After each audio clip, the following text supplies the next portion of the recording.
بسم اللہ الرحمن الرحیم۔ ساتھ نام اللہ کے جو بڑا مہربان اور رحیم ہے۔ ثم قست قلوبكم من بعد ذلك فهي كالحجارة أو أشد قسوة وإن من الحجارة لما يتفجر منه الأنهار وإن منها لما يشقق فيخرج منه الماء وإن منها لما يهبط من خشية الله وما الله بغافل عما تعملون۔ پھر اس کے بعد بھی تمہارے دل سخت ہو گئے، چنانچہ وہ سختی میں پتھروں جیسے ہو گئے یا ان سے بھی زیادہ سخت ہو چکے ہیں، اس لیے کہ بے شک پتھروں میں بعض ایسے بھی ہیں جن سے نہریں پھوٹ نکلتی ہیں، اور یقیناً ان میں سے بعض وہ بھی ہیں جو پھٹ جاتے ہیں تو ان سے پانی ابل پڑتا ہے، اور بے شک ان میں سے بعض پتھر ایسے بھی ہیں جو اللہ کے خوف سے گر پڑتے ہیں۔ افسوس تمہارے دلوں میں اس قدر نرمی اور شکستگی بھی نہیں رہی، اور اللہ تمہارے کاموں سے بے خبر نہیں۔ افتطمعون ان يؤمنوا لكم وقد كان فريق منهم يسمعون كلام الله ثم يحرفونه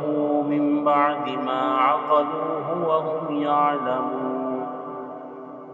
اے مسلمانوں، کیا تم یہ توقع رکھتے ہو کہ وہ یہودی تم پر یقین کر لیں گے، جبکہ ان سے ایک گروہ کے لوگ ایسے بھی تھے کہ اللہ کا کلام تورات سنتے، پھر اسے سمجھنے کے بعد خود بدل دیتے، حالانکہ وہ خوب جانتے تھے کہ حقیقت کیا ہے اور وہ کیا کر رہے ہیں۔ وَإِذَا لَقُوا الَّذِينَ آمَنُوا قَالُوا آمَنَّا وَإِذَا خَلَا بَعْضُهُمْ إِلَى بَعْضٍ قَالُوا أَتُحَدِّثُونَهُمْ بِمَا فَتَحَ اللَّهُ عَلَيْكُمْ لِيُحَاجُّوكُمْ بِهِ عِندَ رَبِّكُمْ أَفَلَا تَعْقِلُونَ۔ اور ان کا حال تو یہ ہو چکا ہے کہ جب اہل ایمان سے ملتے ہیں تو کہتے ہیں ہم بھی تمہاری طرح حضرت محمد صلی اللہ علیہ وآلہ وسلم پر ایمان لے آئے ہیں، اور جب آپس میں ایک دوسرے کے ساتھ تنہائی میں ہوتے ہیں تو کہتے ہیں کیا تم ان یعنی مسلمانوں سے نبی آخر الزمان صلی اللہ علیہ وآلہ وسلم کی رسالت اور شان کے بارے میں وہ باتیں بیان کر دیتے ہو جو اللہ نے تم پر تورات کے ذریعے ظاہر کی ہیں، تاکہ اس سے وہ تمہارے رب کے حضور تمہیں پر حجت قائم کریں؟ کیا تم اتنی عقل بھی نہیں رکھتے ہو؟ أَوَلَا يَعْلَمُونَ أَنَّ اللَّهَ يَعْلَمُ مَا يُسِرُّونَ وَمَا يُعْلِنُونَ۔ کیا وہ نہیں جانتے کہ اللہ کو وہ سب کچھ معلوم ہے جو وہ چھپاتے ہیں اور جو ظاہر کرتے ہیں۔ وَمِنْهُمْ أُمِّيُّونَ لَا يَعْلَمُونَ الْكِتَابَ إِلَّا أَمَانِيَّ وَإِنْ هُمْ إِلَّا يَظُنُّونَ۔ اور ان یہود میں سے بعض ان پڑھ بھی ہیں جنہیں سوائے سنی سنائی جھوٹی امیدوں کے کتاب کے معنی و مفہوم کا کوئی علم ہی نہیں، وہ کتاب کو صرف زبانی پڑھنا جانتے ہیں۔ یہ لوگ محض وہم و گمان میں پڑے رہتے ہیں۔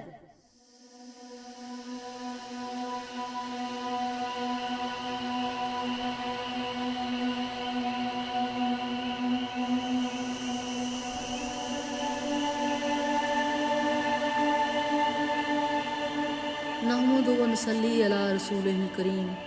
بسم اللہ الرحمن الرحیم۔ اللہ کے تمام دوستوں کو آج کی قرآن کی اس آسان فہم سورہ بقرہ کی تشریح میں ایک دفعہ پھر فقیر نازیہ نور احسان باہو کی طرف سے حق اللہ بسم اللہ۔ جیسا کہ جانتے ہیں کہ ہم نے پچھلے پروگرام میں ایک دوسرے کے ساتھ مل کر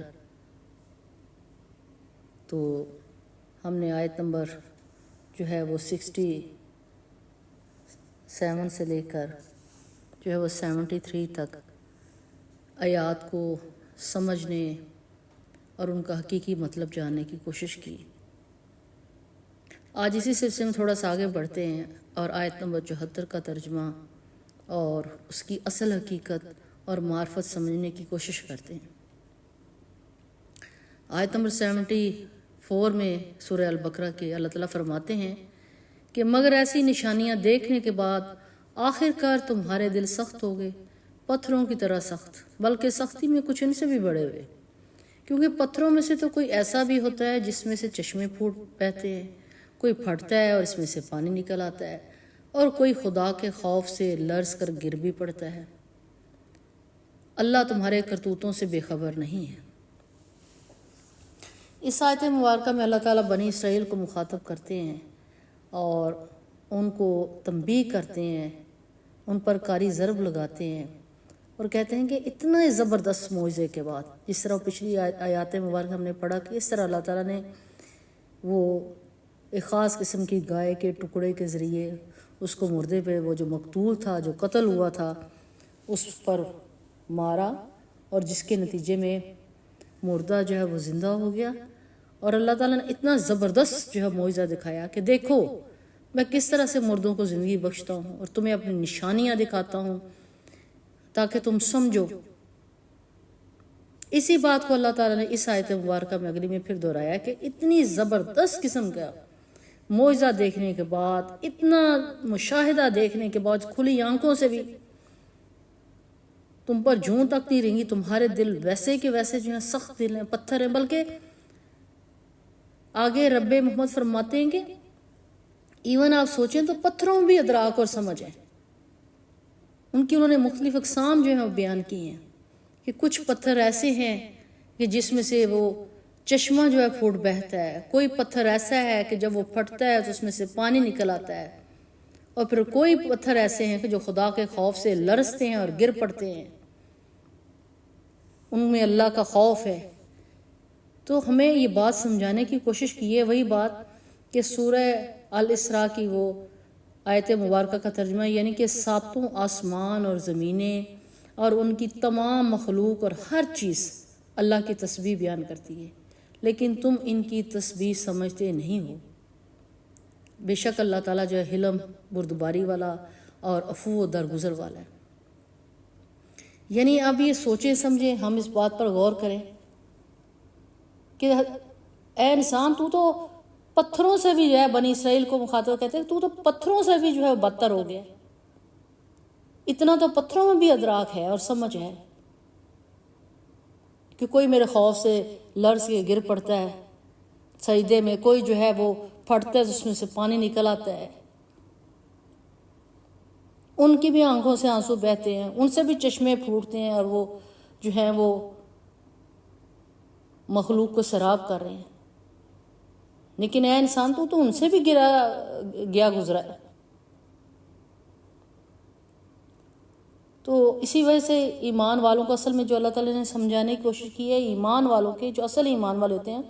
ان کو دل کی سختی سے دور رہنے کو کہا گیا ہے۔ بنی اسرائیل کی اس آیت مبارکہ کے ذریعے ہمیں کیا نصیحت کی گئی ہے؟ دیکھو تم ان لوگوں کی طرح نہ ہو جو، بلکہ اپنے دل کو سختی سے محفوظ رکھو۔ ڈیفینیٹلی یہ بات آپ بھی جانتے ہیں کہ جو قلب سلیم کے مالک ہوتے ہیں یا جن کے قلوب اللہ کا گھر ہوتے ہیں، ان کے دلوں میں سختی نہیں ہوتی، وہ رقیق ہوتے ہیں، وہ خوف سے اس کے آگے جو ہے گڑ گڑاتے رہتے ہیں، عاجزی کرتے ہیں، شکر گزاری کرتے ہیں، انکساری کرتے ہیں۔ تو یہ بات سمجھنے والی ہے۔ وہی بات تھوڑا سا اس میں سورہ الحدید کی جو ہے اس میں جو بیان کیا ہے اسی کا ترجمہ بیان کروں گی۔ یعنی کیا اب تک وہ وقت نہیں آیا کہ ایمان والوں کے دل اللہ کے ذکر اور اللہ کے نازل کردہ حق سے کانپ اٹھے اور اگلے اہل کتاب کی طرح نہ ہو جائیں جن کے دل لمبا زمانہ گزرنے کے بعد سخت ہو گئے اور ان میں سے اکثر جو ہیں وہ فاسق ہیں۔ تو اس آیت مبارکہ میں اللہ تعالیٰ نے کھول کھول کے جو ہے بات بیان کر دی ہے۔ دیکھو کہ میں بنی اسرائیل کی مثال کے ذریعے کہ اتنے زبردست قسم کے مشاہدے بھی کرواتا ہوں، نشانیاں بھی دکھاتا ہوں، تمہیں صراط مستقیم بھی بتاتا ہوں کہ یہ رستہ ہے جو میری طرف آتا ہے، کہ تمہیں میری طرف لوٹ کے آنا ہے۔ پھر وہ مثالوں سے، پتھروں کی مثالوں سے بھی اللہ تعالیٰ جو ہے وہ سمجھاتے ہیں کہ دیکھو ان سے ہی سبق سیکھ لو، کیا تم ان سے بھی بدتر ہو؟ اور ساتھ ہی وارن کرتے ہیں کہ جو ایمان والے ہیں وہ ایسے نہیں ہو سکتے، انہیں دل کی سختی سے دور رہنے کو کہا گیا، اور ساتھ ہی بتا دیا کہ دیکھو اللہ تمہارے کرتوتوں سے بے خبر نہیں ہے، یعنی جو کچھ تم کرتے ہو اللہ سب جانتا ہے، اس سے کچھ ڈھکا چھپا نہیں ہے۔ تم اطاعت کر رہے ہو یا نافرمانی کر رہے ہو، تم ٹھیک عمل کر رہے ہو یا غلط عمل کر رہے ہو، تم مجھے نہیں دھوکہ دے رہے، تم اپنے آپ کو دھوکہ دے رہے ہو۔ بے شک اللہ ہمارے سینوں کے بھیدوں سے بھی واقف ہے، آنے والے خیالات سے بھی واقف ہے۔ تھوڑا سا اور آگے بڑھتے ہیں اور آیت نمبر 75 کی طرف جو آگے بڑھتے ہیں، اس میں رب محمد فرماتے ہیں نبی کریم صلی اللہ علیہ وسلم کے اپنے محبوب کے ذریعے کہ اے مسلمانوں، آپ کیا ان لوگوں سے تم یہ توقع رکھتے ہو کہ یہ تمہاری دعوت پر ایمان لائیں گے؟ تو حالانکہ ان میں سے ایک گروہ کا شیوا یہ رہا ہے کہ اللہ کا کلام سنا اور پھر خوب سمجھ بوجھ کر دانستہ اس میں تخریف کی۔ اب اس آیت نمبر جو 75 ہے اس میں کھول کے بیان کر دیا گیا کن سے یہ ایکچولی اللہ تعالیٰ نے یہ جو خطاب کیا ہے یہ مدینے کے ان 9 مسلموں سے کیا ہے جو قریب کے زمانے میں نبی صلی اللہ علیہ وسلم پر ایمان لائے تھے۔ تو ان لوگوں کے ایکچولی جو ان کو یہ اویئرنیس تھی کہ پہلے سے نبوت، کتاب، شریعت، ملائکہ اور آخرت کی جو باتیں بھی تھی وہ سب انہوں نے اپنے جو نیبرنگ جو تھے وہ یہودی تھے بنو اسرائیل سے ان سے سنی ہوئی تھی۔ چونکہ وہ باتیں ان سے سنی ہوئی تھی تو اس بنا پر وہ توقع رکھتے تھے کہ اچھا یہ لوگ تو پہلے سے انبیاء اور آسمانی کتابوں کے ماننے والے ہیں اور ان کی دی ہوئی خبروں کی بدولت ہی ہم کو یہ نعمت ایمان میسر ہوئی ہے، وہ ضرور ہمارا ساتھ دیں گے بلکہ اس راہ میں پیش ہوں گے۔ تو اس آیت مبارکہ نے اللہ تعالیٰ نے کہا کہ تم کس غلط فہمی ہو، تم نے کیا غلط فہمی جو ہے پال رکھی ہے اور ان یہودیوں پر یقین کرتے ہو، ان سے تم نے توقعات وابستہ کی ہوئی ہیں۔ اس پر اللہ تعالیٰ نے تنبیہ فرمائی ہے کہ وہ لوگ ہیں کہ وہ جانتے بوجھتے ہوئے وہ حق اور باطل کو جو ہے مکس اپ کر رہے ہیں، حق میں باطل کو یعنی اور سچ میں جھوٹ کو وہ آمیزش کر رہے ہیں، وہ اصل حقیقت کو چھپا رہے ہیں کہ اصل حقیقت کو مسخ کر رہے ہیں۔ کیا ایسے لوگ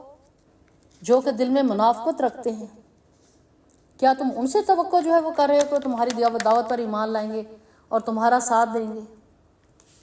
یہ تو وہ لوگ ہیں جو کہ اصل بات کو وہ جو ہے وہ توڑ موڑ کے پیش کرتے ہیں اور کچھ کا کچھ بنا دیتے ہیں۔ اللہ نے جو اصل بات بیان کی ہے اس میں تخریف کرتے ہیں تاکہ لوگوں کو حقیقت سے بھٹکا سکے۔ پھر اسی آیت مبارکہ کے ساتھ اگلی آیت جو ہے وہ جڑتی ہے، اسی چیز کو جو ہے وہ 76 میں بھی آیت نمبر 76 میں بیان کیا گیا ہے کہ اللہ تعالیٰ فرماتے ہیں کہ وہ ایمان والوں سے ملتے ہیں تو کہتے ہیں کہ ہم بھی انہیں مانتے ہیں، اور جب آپس میں ایک دوسرے سے وہ تخلیہ کی بات چیت ہوتی ہے تو کہتے ہیں کہ بیوقوف ہو گئے، ان لوگوں کو وہ باتیں بتاتے ہو جو اللہ نے تم پر کھولی ہیں تاکہ تمہارے رب کے پاس تمہارے مقابلے میں انہیں حجت میں پیش کریں۔ اب یہ اللہ تعالیٰ نے پھر جو ہے واضح طور پہ بات کر دی کہ کیا تم عقل نہیں رکھتے؟ انہی نو مسلموں سے پھر مخاطب ہوتے ہیں کہ تم جو ہے کیوں نہیں بات سمجھتے کہ یہ وہ لوگ ہیں کہ جو بظاہر تو یہ شو کرتے ہیں، یہ دکھاوا کرتے ہیں کہ وہ آخری نبی پر یا محمد رسول اللہ صلی اللہ علیہ وسلم پر ایمان لاتے ہیں، لیکن نہیں، وہ اصل میں دھوکہ دیتے ہیں۔ تو یہودیوں کے منافقانہ یہاں رویے کی نشاندہی ہو رہی ہے، اس کو کھولا جا رہا ہے کہ وہ مسلمانوں سے ملتے ہیں تو ایمان کا اظہار کرتے ہیں، لیکن جب آپس میں ملتے ہیں تو ایک دوسرے کو ملامت کرتے ہیں کہ تم مسلمانوں کو اپنی کتاب کی ایسی باتیں کیوں بتاتے ہو جس سے نبی کریم صلی اللہ علیہ وسلم رسول عربی کی صداقت اور روشن اور واضح ہوتی ہے۔ اس طرح تم خود ہی ان کے ہاتھ میں ایک ایسا ثبوت پیش کر رہے ہو جو وہ تمہارے خلاف بارگاہ الہی میں پیش کریں گے۔ تو اللہ تعالیٰ نے ان کی یہودیوں کی بنی اسرائیل کی جو منافقت ہے، جو وہ درپردہ کر رہے ہیں، ان کو مسلمانوں پر کھولا ہے اور کہا ہے سوچو سمجھو اور غور کرو، کیا افلا تاقلون، کیا تم عقل نہیں رکھتے؟ کیا تم سمجھتے نہیں ہو کہ یہ کون لوگ ہیں؟ سوچو سمجھو اور غور کرو اور ان سے سبق لو۔ پھر اسی چیز کو اللہ تعالیٰ نے آگے بڑی خوبصورتی کے ساتھ جو ہے آیت نمبر 77 میں 77 میں بیان کیا ہے، بنو اسرائیل کے متعلق ہی جو اس بات کو کھولا ہے۔ اور کیا یہ جانتے نہیں ہیں کہ جو کچھ یہ چھپاتے ہیں اور جو کچھ ظاہر کرتے ہیں اللہ کو سب باتوں کی خبر ہے۔ کتنی بڑی بات جو ہے میرے رب نے کر دی کہ میں ہی ظاہر ہوں، میں ہی باطن ہوں، میں ہی اول ہوں، میں ہی آخر ہوں، میں ہی یا حی ہوں، میں ہی یا قیوم ہوں۔ اللہ نے کھول کے بتا دیا کہ میں تو سینے کے بھیدوں سے بھی واقف ہوں، میں تو تمہارے آنے والے خیالات کی بھی خبر رکھتا ہوں، مجھے تو تمہاری سب باتوں کی خبر ہے۔ وہ باتیں جو تم چھپا رہے ہو مجھ سے، مجھے دھوکہ دینے کی کوشش کر رہے ہو اور یہ سمجھتے ہو کہ ہم نے یہ چھپا لیا، میں تو تمہارے اندر رہتا ہوں، تمہاری شہرہ کے قریب ہوں، تمہارے ساتھ رہتا ہوں، پھر تم مجھ سے کیسے چھپا سکتے ہو؟ تو اللہ تعالیٰ نے پھر اگر اس میں پوری تفصیل کے ساتھ کھول کے بیان کر دیا ہے، بنی اسرائیل کے کردار کا اللہ تعالیٰ نے انالیسس کیا ہے، تجزیہ کر کے ہمیں بتایا ہے محمد کی امت کو کہ تم سوچو سمجھو بنی اسرائیل کی مثال کے ذریعے ان کا کیا ایٹیچیوڈ تھا، کیا ان کی نفسیات تھی، کیسے کیا انہوں نے کس طرح سے جو خدا کے احکامات اور خدا کی جو خود انہیں ڈیمانڈ کتاب کی کس طرح انہوں نے نفی کیا، ان کا کیا حال ہوا۔ اللہ تعالیٰ سارا انالیسس بتا رہے ہیں قرآن مجید میں، اتنی نشانیاں فرما رہے ہیں کہ بنی اسرائیل کو اتنی نشانیاں میں نے دی، اتنے معجزات دکھائے، اتنے مشاہدے کرائے، اس کے باوجود یہودیوں نے اپنے دل پتھر جیسے سخت کر لیے، اللہ کے کلام میں تخریف کی کہ پھر ان سے کیا امید کرتے ہو تم۔ پھر اسی بات کو بیان کرتے سورہ المائدہ کی آیت مبارکہ میں، یعنی ان کی شکنی کی وجہ سے ان پر اللہ تعالیٰ نے لعنت کی اور ان کے دل سخت کر دیے۔ کیوں کر دیے؟ کہ اللہ کے کلام کو وہ رد و بدل کر ڈالا کرتے تھے، یعنی کہ وہ شخص جو کہ اللہ کے احکاموں کو نہیں مانتا یا اللہ کے دیے ہوئے اصل پیغام میں تخریف کرتا ہے، رد و بدل، تو اللہ کیا کرتا ہے؟ اس کے قلوب پر جو ہے وہ مہر لگا دیتا ہے،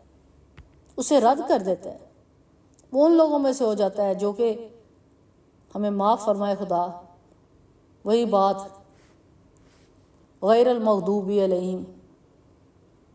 ان لوگوں میں سے جو ہے انہیں کر دیتا ہے۔ اللہ تعالیٰ فرمایا کہ موسیٰ پر فرمائش کی انہوں نے اور کوہ طور پر کلام، اللہ کے کلام سننا ہے۔ پھر یہ لوگ موسیٰ علیہ السلام کے ساتھ کوہ طور پر گئے، پھر وہاں پہ انہوں نے کلام سنا۔ واپسی پر وہی کلام جب موسیٰ علیہ السلام نے بنو اسرائیل کو سنایا تو بنی اسرائیل نے اس جو پیغام تھا اس میں جو ہے وہ تخریف کی اور اس کو تبدیلی جو ہے اس میں کر دی۔ تو اسی بات کو اللہ تعالیٰ فرماتے ہیں کہ تم یہ کیا کرتے ہو؟ تم نے تورات میں تخریف کی، صبح کو تم ایمان لاتے ہو، شام کو تم کفر میں داخل ہو جاتے ہو۔ تم ویسے بظاہر طور پر مسلمانوں سے مل رہے کہتے ہو کہ تمہارے نبی سچے ہیں، پیٹھ پیچھے پھر جاتے ہو۔ تو ان سب کے جواب میں اللہ تعالیٰ نے فرمایا کہ تم مجھ سے کچھ چھپا نہیں سکتے۔ یہ جو تم چال بازیاں کر رہے ہو، یہ جو تم حق میں باطل کو مکس اپ کرنے کی کوشش کر رہے ہو، یہ جو اللہ کے پیغام کو تم تروڑ مروڑ کر پیش کر رہے ہو، یہ تم جو ہے میرے اصل حقیقت کو اور میرے پیغام کو جھٹلانے کی کوشش کر رہے ہو، تو اللہ تمہارے سب پوشیدہ اور ظاہر جو ہے وہ باتیں جانتے ہیں۔ تم جو دھوکہ دینے کی کوشش کر رہے ہو، واللہ خیر الماکرین، بلا شبہ وہ ہر بات کو جانتا ہے اور تم سے وہ بہتر جو ہے وہ چال چلنے والا ہے۔ بے شک ان اللہ کل شیء قدیر، اسی کو تمام قدرتیں ہیں اور وہی جو ہے وحدہ لا شریک ابدیت کا حامل ہے۔ تو اس میں ہمارے لیے سوچنے اور سمجھنے کی جو بات ہے کہ ہم سوچیں، سمجھیں اور غور کریں۔ پھر آیت نمبر 78 میں رب محمد فرماتے ہیں یہ جو لوگ جو چھپا رہے ہیں وَمِنْهُمْ أُمِّيُّونَ، کہ ان میں سے ایک دوسرا گروہ امیوں کو ہے جو کتاب کا تو علم رکھتے نہیں، بس اپنی بے بنیاد امیدوں اور آرزوؤں کو لیے بیٹھے ہیں اور محض وہم و گمان پر چلے جا رہے ہیں۔ تو پس جو ہے اسی چیز کو بیان فرماتے ہیں کہ ہلاکت اور تباہی ہے ان لوگوں کے لیے جو اپنے ہاتھوں سے شرع کا نوشتہ لکھتے ہیں، پھر لوگوں سے کہتے ہیں کہ اللہ کے پاس ہے تاکہ اس کے معاوضے میں تھوڑا سا فائدہ حاصل کر لیں۔ ان کے ہاتھوں کا یہ لکھا بھی ان کے لیے تباہی کا سامان ہے اور ان کی یہ کمائی بھی ان کے لیے موجب ہلاکت ہے۔ تو اللہ تعالیٰ نے اس سورہ مبارکہ میں، اس آیت مبارکہ میں یہ کھول کر بیان کر دیا ہے امی کا مفہوم، کہ امی کا کیا اصل مطلب ہے، اور پھر ویلن کا بھی معنی کیا ہے جس کا مطلب ہے سخت عذاب، بعض جگہ جہنم کے گڑھے کا نام کیا گیا ہے، ہلاکت کے معنوں میں آتا ہے۔ سورہ عنکبوت کی آیت نمبر 48 میں بیان کیا گیا ہے نبی تو اس سے قبل نہ تو پڑھ سکتا تھا نہ لکھ سکتا تھا، لیکن اگر ایسا ہوتا تو شاید ان جو باطل پرستوں کی شبہ کی گنجائش ہوتی، لیکن اب ان باطل پرستوں کی شبہ کی گنجائش جو ہے وہ کوئی نہیں رہی۔ تو اللہ تعالیٰ نے اس میں ہمارے لیے سوچنے سمجھنے کی جو ہمیں جو ہے وہ خاص جو ہے اس کے لیے آیت اتاری ہے کہ سوچو سمجھو اور غور کرو کہ وہ لوگ جو سوچتے سمجھتے نہیں اور اندھے گونگے بہرے بن کر میری آیتوں پر جو گر پڑتے ہیں، جو میرے بھیجے پیغام میں تخریف کرتے ہیں، اور ایسے لوگوں کے لیے ہلاکت ہے، تباہی ہے، خصوصاً ان لوگوں کے لیے جو اپنے ہاتھوں سے جو ہے وہ شرع کا نوشتہ لکھتے ہیں اور کہتے ہیں یہ تو ہمارے پاس اللہ کے پاس آیا ہوا۔ وہ جھوٹ بولتے ہیں صرف تھوڑے سے دنیاوی فائدے کی خاطر، وہ خدا کے اصل پیغام میں، اصل آیات میں رد و بدل کر لیتے ہیں۔ یہ بظاہری جو فائدہ جو وہ لیتے ہیں، یہ جو دنیا کا لالچ جو یہ کرتے ہیں، تو ان کے ہاتھوں کا یہ لکھا جو ہے جو تخریف کرتے ہیں اصل پیغام میں، جو حق میں باطل کو مکس کرتے ہیں۔ یاد رکھیں یہ بات، یہ ہمیں پیغام دیا گیا ہے کہ ہم پچھلی قوموں سے یہ سیکھیں کہ جس نے بھی تھوڑے سے دنیاوی فائدے خاطر خدا کے اصل پیغام میں رد و بدل کی، آپ نے اسے ذاتی منفعت کے لیے، ذاتی فائدے کے لیے استعمال کیا، تو اس کے لیے سراسر ویل تباہی ہے، ہلاکت ہے۔ اور یہ جو کما رہے ہیں اس جھوٹ اور سچ کی جو ہے وہ امیزش کے ذریعے، اس دھوکہ دہی کے ذریعے، اس منافقت کے ذریعے، ذاتی فائدے کے ذریعے، تو یہ ساری کمائی ان کے لیے جو ہے موجب ہلاکت ہے۔ بس یہ سوچنے اور سمجھنے کا مقام ہے۔ تو اللہ تعالیٰ ہمیں سوچنے سمجھنے کی توفیق عطا فرمائے، ان آیات کی اصل روح کو سمجھنے اور انہیں اپنے اوپر جو ہے وہ امپلیمنٹ کرنے کی توفیق عطا فرمائے۔ آج کے لیے اجازت چاہتی ہوں، انشاءاللہ اگلے پروگرام میں ہم یہیں سے جو ہے پھر آیت نمبر 79 کی کچھ میں نے آج تشریح کی ہے، کچھ مزید جو ہے مزید جو آگے کھولیں گے اسے، اور 79 سے اور آن ورڈ جو ہے اس کو ہم سوچیں گے اور سمجھیں گے۔ تب تک کے لیے فقیر نازیہ نور احسان باہو کو اجازت دیجیے۔ حق اللہ، بسم اللہ۔